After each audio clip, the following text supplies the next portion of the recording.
Buonasera e benvenuti al TG Sicilia, i titoli di questa edizione.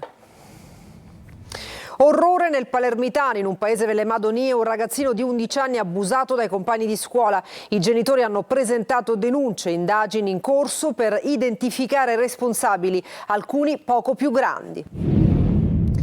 La storia di Massimo e di suo figlio, i due palermitani sfrattati a pochi giorni dal Natale, hanno trascorso la prima notte fuori casa in un albergo. Per loro sempre basta la solidarietà. Il Sunia, questa storia è l'emblema dell'emergenza. Accelerazione nei lavori dell'ARS impegnata nell'approvazione della finanziaria regionale. Stralciati una quarantina di articoli, si procede spediti sperando di chiudere entro domani. Catania, dopo una maxi operazione di bonifica via Calliope trasformata nuovamente in discarica, è andata male però a un automobilista che aveva scaricato decine di pneumatici. L'uomo recidivo è stato denunciato. L'Istat certifica il minimo storico delle nascite, è un paese sempre più vecchio, ma al sud e in Sicilia a frenare il crollo sono sempre più madri giovanissime. A Catania, ci racconta, non mancano baby mamme. E poi il calcio, per il Palermo e vigilia di campionato, rosanero domani ad Avellino per inseguire la quarta vittoria consecutiva, un solo dubbio di formazione per Pippo Inzaghi. In Serie C volata per il titolo d'inverno con Catania e Benevento che si giocano a distanza il primato. Domenica gli uomini di Toscano sfideranno l'Atalanta Under 23. In attacco si punta sullo stato di grazia di Francesco Forte.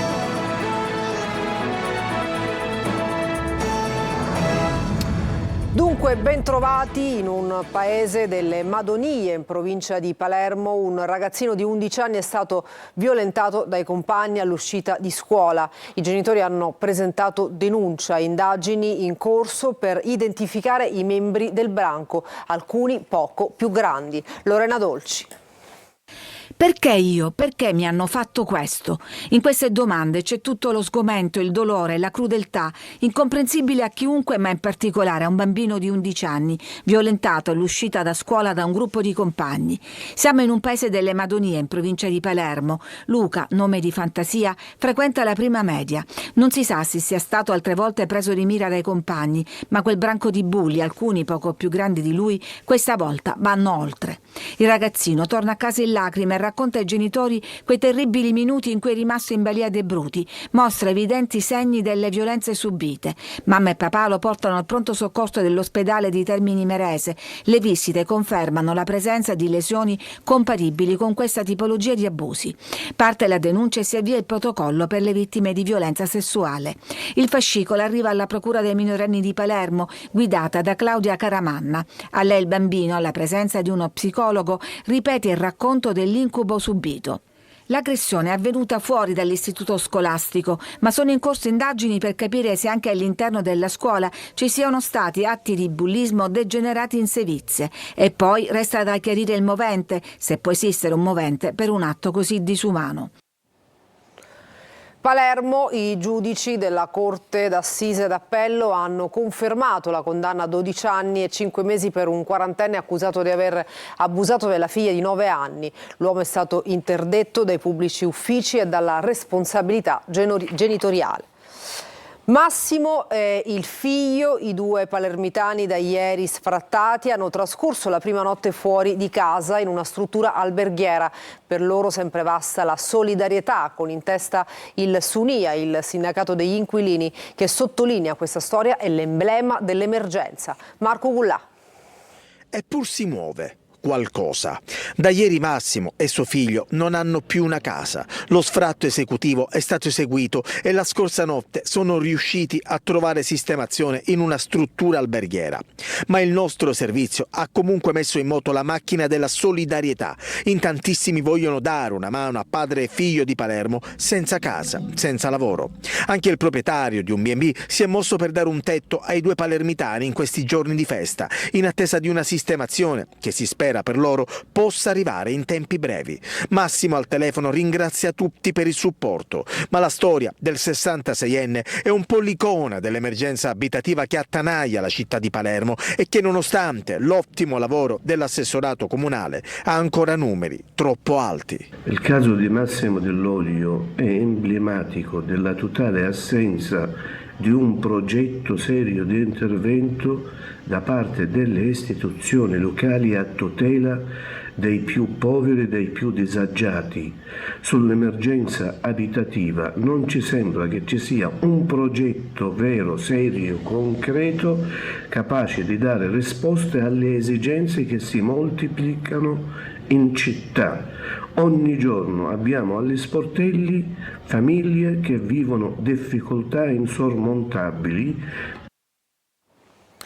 Ha ustioni di secondo e terzo grado sul 70% del corpo. Il titolare del ristorante pizzeria di Portopalo, rimasto gravemente ferito in seguito ad un'esplosione causata da un'improvvisa fuga di gas.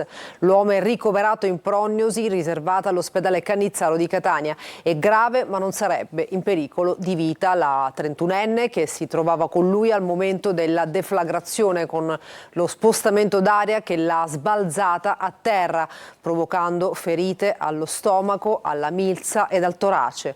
Lo scoppio ha seriamente danneggiato la struttura che si trova nella centralissima via Vittorio Emanuele. E cambiamo argomento. Dopo l'archiviazione dell'inchiesta sui dirigenti della Italgas per la strage di 4 anni fa a Ravanusa, parla Mario Carminia, che nell'esplosione ha visto morire la madre e il padre con altre 7 persone e commenta così la decisione del GIP. Hanno ucciso per la seconda volta i miei genitori. Davide Sarto. Sono stati 4 anni di lavoro intenso da parte dei nostri legali. Questa decisione ci ha veramente spiazzato e deluso. Credevamo tanto nella giustizia italiana, credevamo che in un modo o nell'altro potevamo avere la verità su quanto è successo l'11 dicembre 2021. All'indomani della decisione del GIP di Agrigento che ha archiviato l'inchiesta nei confronti di 10 dirigenti Italgas, a parlare è uno dei familiari delle vittime della strage di Ravanusa. Mario Carmina ha perso mamma e papà nell'esplosione dell'11 dicembre 2021 che distrusse un intero quartiere causando la morte di 9 persone. Quella sera Mario si trovava a Milano, è figlio unico e sotto le macerie ha perso l'intera famiglia insieme ad altri 7 vicini di casa. Abbiamo richiesto dettagli sui lavori effettuati in quella via e come da normativa era stato richiesto lo storico degli ultimi 5 anni dei lavori effettuati in via Trilussa, e sono stati presentati solamente i lavori effettuati da agosto 2020 a marzo 2021. Dove sono gli altri 4 anni e mezzo di lavori fatti in quella via? Dove sono? Perché non sono stati presentati e perché il pubblico ministero e il giudice non hanno insistito nella richiesta dello storico dei lavori effettuati nella via? Il giudice ha escluso responsabilità penali per i vertici della società, ritenendo che la causa dell'esplosione sia riconducibile ad una saldatura difettosa realizzata molti anni prima, in un periodo precedente all'attuale gestione. L'inchiesta prosegue invece nei confronti di 2 tecnici già rinviati a giudizio, mentre per i familiari delle vittime il dolore e le domande restano aperte. È veramente infinita e con questa decisione avete ucciso per la seconda volta 10 povere vittime. Palermo, personale medico ed infermieristico dell'ospedale civico di Palermo ha salvato una 19enne praticandole per 1 ora e 47 minuti il massaggio cardiaco. Si è alternato tenendola in vita fino a quando non l'hanno attaccata all'ECMO, un macchinario che permette la circolazione, dando il tempo ai medici di trattare la causa dell'arresto cardiaco. Giada è viva grazie al personale di turno in pronto soccorso. Non ha riportato danni cerebrali, è uscita oggi dalla terapia intensiva per essere ricoverata nel reparto di cardiochirurgia. La 19enne ha rischiato di morire per una miocardite fulminante, conseguenza di un virus influenzale preso durante una vacanza in Lapponia. E adesso la politica, accelerazione improvvisa nei lavori dell'Assemblea regionale siciliana che sta trattando da lunedì la finanziaria regionale. Stralciati una quarantina di articoli, si procede spediti sperando di chiudere entro domani. Maglio Viola. Stop a tutte le norme ordinamentali e generaliste. Con un colpo di mano in realtà rispondente ai criteri regolamentari dell'ARS, l'Assemblea regionale taglia una quarantina di articoli dalla manovra finanziaria, riportando il testo sotto i 100. Lo ha annunciato il presidente Gaetano Galvagno dopo un accordo con il governo e la maggioranza, un accordo sul quale anche l'opposizione non porrà pregiudiziali. Fra articoli cassati e norme approvate, di colpo i lavori superano il giro di boa di metà strada. Si punta a chiudere fra stasera o più probabilmente domani una trentina gli articoli già approvati e adesso l'ARS sta accelerando il percorso di voto. Sono già passate le norme più importanti, dopo i 200 milioni di incentivi al lavoro in varie forme, i contributi all'editoria, l'aumento delle giornate lavorative dei forestali. Oggi pomeriggio passa anche la stabilizzazione dei 250 precari dell'ESA, l'ente di sviluppo agricolo. Via libera anche all'articolo con i contributi per la riqualificazione dei beni confiscati. In giornata approvati anche alcuni articoli tecnici, ma politica e industriali festeggiano soprattutto il via libera alla Super ZES unica, che introduce incentivi in tutta la Sicilia e compensa il taglio di oltre 200 milioni che è arrivato dalla finanziaria nazionale. Schifani parla di impegno mantenuto, il presidente di Confindustria Sicilia Domenico Vecchio saluta il provvedimento come aiuto strategico. Per poter chiudere davvero il capitolo legge di stabilità però bisogna passare almeno da altri due articoli: l'aumento di 30 milioni degli stanziamenti promesso ai comuni e l'aumento del monte ore degli ex PIP stabilizzati almeno fino a 24 settimanali. Due temi sui quali non dovrebbero esserci levate di scudi dall'opposizione, anche se in maggioranza c'è chi continua a chiedere di più in entrambi i casi. Catania, dopo una maxi operazione di bonifica, via Calliope, trasformata nuovamente in discarica, è andata male però ad un automobilista che aveva scaricato decine di pneumatici. L'uomo recidivo è stato denunciato. Tonino De Mano. È successo quel che si temeva. La differenza è che l'incivile di turno, questa volta, è stato colto in flagranza mentre scaricava pneumatici in disuso in via Calliope. Sì, via Calliope, la martoriata strada appena bonificata dopo un massiccio intervento durato più di una settimana. Tonnellate e tonnellate di rifiuti rimossi dalla Gema, ma altri ancora continuavano ad essere scaricati a ridosso del torrente Acquicella. L'intervento della sezione ambientale della Polizia Municipale di Catania è però costato caro ad un cittadino che alla guida di una Fiat Punto aveva appena abbandonato decine e decine di pneumatici. L'autore del gesto recidivo è stato individuato e denunciato all'autorità giudiziaria. Contestualmente è scattato anche il sequestro del mezzo utilizzato per il trasporto illecito dei rifiuti. In una dichiarazione congiunta il sindaco Trantino e l'assessore all'ecologia Pesce hanno sottolineato l'importanza dell'intervento perché la città, si legge nella nota, non può essere ostaggio di pochi irresponsabili. Intanto, questa volta a cura di Ecocar, prosegue la bonifica di Fondo Romeo, prosecuzione di via Calliope e da anni utilizzata, neanche a dirlo, come discarica. L'Istat certifica il minimo storico delle nascite, un paese sempre più vecchio, ma al sud e in Sicilia a frenare il crollo sono sempre più madri giovanissime. A Catania, ci racconta Gabriella, non mancano baby mamme di 14 e 15 anni. Eva Spampinato. Culle sempre più vuote e una popolazione che invecchia. È la fotografia impietosa scattata dall'Istat con il censimento 2024 che certifica che per ogni bambino oggi ci sono 6 anziani. L'Italia resta sotto i 59 milioni di residenti. Eppure, dietro il declino, emerge una controtendenza che parla soprattutto siciliano. Qui il calo demografico resiste, anche grazie a donne sempre più giovani che diventano madri. Guardi, io le posso garantire che qui a Catania le nascite ci sono, viene sia la quindicenne incinta, viene anche la donna di 50 anni, non c'è un'età media. La signora Gabriella parla con contezza perché per lavoro raccoglie le storie di tante famiglie. Sono giovani ragazze anche quindicenni, sedicenni che in dolce attesa, accompagnate dai genitori. A volte capita anche che è incinta sia la ragazzina di 14 o 15 anni e anche la futura nonna, quindi la mamma della ragazzina. In Sicilia il fenomeno è ancora più evidente. A Catania crescono i casi di baby mamme, ragazze giovanissime, talvolta appena 14enni. Qui a Catania le mie mammine belle sono felici se fanno figli. Presto. Un dato che non ribalta la crisi demografica, ma la racconta da un'altra angolazione. Meno figli sì, ma anche nuove fragilità sociali che chiedono risposte immediate. È giusto che i ragazzi continuino gli studi, che trovino una posizione lavorativa almeno discreta, però c'è da dire che la felicità tante volte per noi donne è anche essere mamme, anche se in età giovane. A Gela la gestione dell'IPAB, la casa di ospitalità Antonietta Aldisio, finisce davanti ai giudici. A processo, come deciso dal GUP, l'ex presidente del Consiglio di amministrazione Don Giovanni Tandurella e i vertici della società La Fenice, che per un periodo ha gestito la struttura. GR Italia.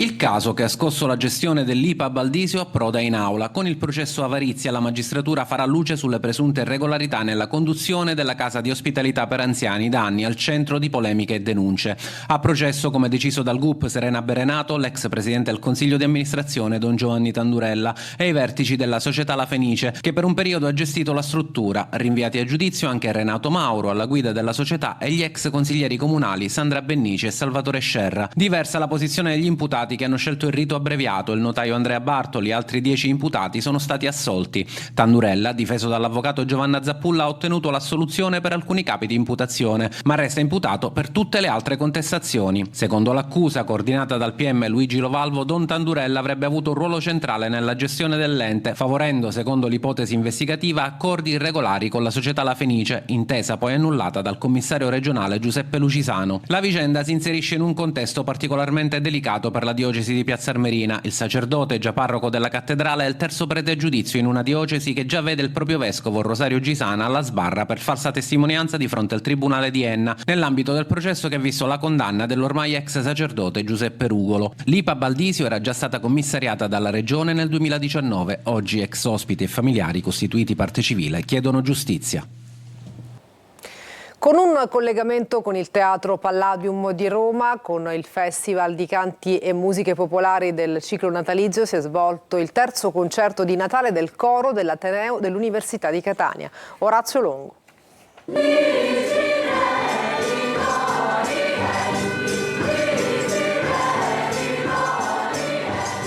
Mila notti trionfanti del ricordo di Rosa Balistreri ha aperto in collegamento con il Teatro Palladium di Roma, dove si svolgeva il Festival di Canti e Musiche per il ciclo natalizio nelle tradizioni popolari, il concerto di Natale del coro dell'Università di Catania, giunto alla terza edizione.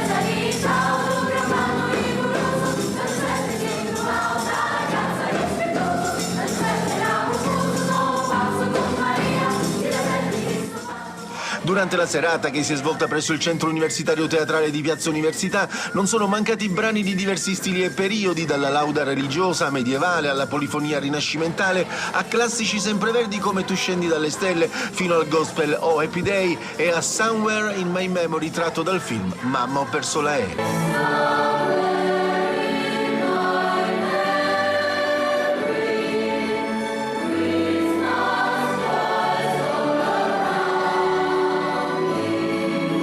Il coro di Ateneo è stato fondato nel 2022 ed è composto da studenti, dottorandi, assegnisti e ricercatori dell'Università di Catania, che è già esibito in diverse occasioni ufficiali come le inaugurazioni dell'anno accademico. È diretto da Paolo Cipolla, Franco Lazzaro e Giuseppe Sanfratello, con il coordinamento di Maria Rosa De Luca, titolare della cattedra di Storia della Musica.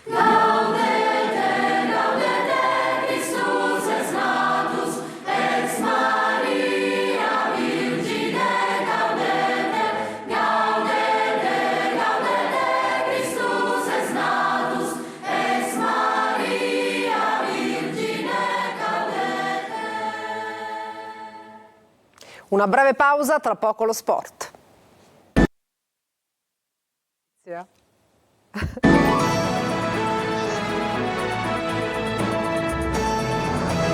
Bentornati al TG Sicilia, adesso il calcio, vigilia di match per il Palermo che domani ad Avellino proverà a raggiungere la quarta vittoria consecutiva. Un solo dubbio di formazione per Pippo Inzaghi. Marco Vullà. Il Palermo vuole regalarsi un Natale con i fiocchi e sotto l'albero spera di trovare la quarta vittoria consecutiva. Domani pomeriggio al Partenio contro l'Avellino, rosanero che vogliono continuare la loro striscia positiva e provare a dare un nuovo scossone al campionato. Inzaghi è orientato a confermare la formazione che ha centrato le ultime 3 vittorie con una sola modifica forzata. Pierozzi infatti sarà indisponibile a causa di un problema muscolare, aprendo così il ballottaggio sulla fascia destra. Per il resto nessun cambiamento, il sistema di gioco resta il 3-4-2-1, al momento offre al Palermo le migliori garanzie. Il tecnico per il ruolo di esterno di centrocampo deve decidere se affidarsi a Gyasi dal primo minuto, nonostante l'assenza dal campo dallo scorso 4 ottobre, oppure confermare la soluzione vista nel secondo tempo contro la Sampdoria, con Diakité a tutta fascia. Non ci sono dubbi invece in avanti con Poyampalo supportato da Palumba e Leduaron. Gli ultimi 180 minuti dell'anno, prima l'Avellino, poi giorno 27 il Padova al Barbera. Il Palermo vuole sgasare e chiudere nel migliore dei modi un 2025 ondivago, poi sarà mercato con la cessione di Brunori sempre più concreta. Volata per il titolo d'inverno con Catania e Benevento che si giocano a distanza il primato. Gli uomini di Toscano all'assalto per l'Atalanta Under 23. In attacco si punta sullo stato di grazia di Francesco Forte. Tonino De Mano. Si va verso il sold out, restano pochi tagliandi di Tribuna B per Catania-Atalanta Under 23, con la volata per il titolo di campione d'inverno già lanciata. L'ultima gara dell'anno è forse la più attesa dal popolo rossazzurro che sotto l'albero vorrebbe trovare 3 punti per alimentare il sogno Serie B.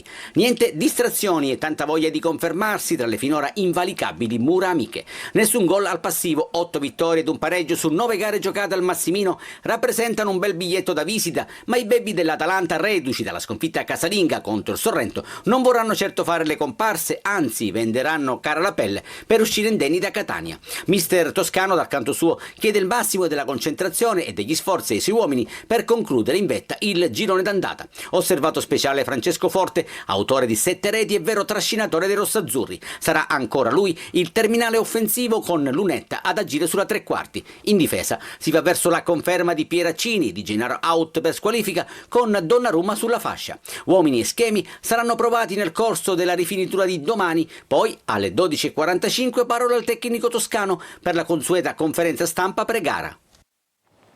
Una breve pausa, tra poco con altri aggiornamenti.